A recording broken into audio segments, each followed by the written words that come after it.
For our lead issue this week, we start off with the government's planned infrastructure projects, some of which will kick in by the first quarter of this year. The National Economic and Development Authority announced that the government is going to undertake 4,095 infra projects that will cost a total of 4.82 trillion pesos. Our business reporter Heidi Santos has the story. The 4,095 infrastructure projects that the government will undertake and will cost 4.82 trillion pesos will also create over 6 million jobs. However, the total budgetary requirements for these ambitious infra projects of the government is actually 7.74 trillion pesos, according to NEDA Undersecretary Rolando Tungpalan. The bulk of the projects will be financed by the government at 4.82 trillion pesos, and the balance of 1.28 trillion pesos will be funded through public-private partnerships to cover 39 projects.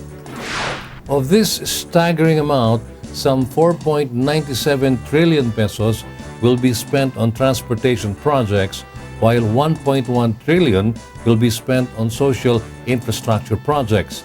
There are about 68 projects that will be covered by the Official Development Assistance Office, or ODA, that will require funding of 1 trillion pesos. Other projects will be funded through private investments, corporate funds of state-owned firms, and internally generated funds of financial institutions to cover 6 to 6.78 billion pesos. There are other projects worth 5.54 billion, and the government has yet to determine the source of funding for these 61 projects. Our Bizwatch correspondent has more of the story.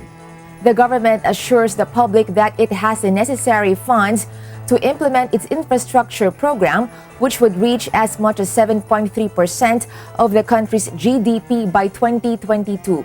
For this year alone, our budget for infra spending is 1.15 trillion pesos, or 6.3% of our GDP. In 2019, this will increase to 6.8%, then 6.9% of GDP in 2020 and 2021. Because of the sheer volume of infra projects, as much as 6.7 million jobs can be generated between 2018 and 2022, Budget Secretary Benjamin Jokno said. For this year alone, the government could create as much as 823,700 jobs.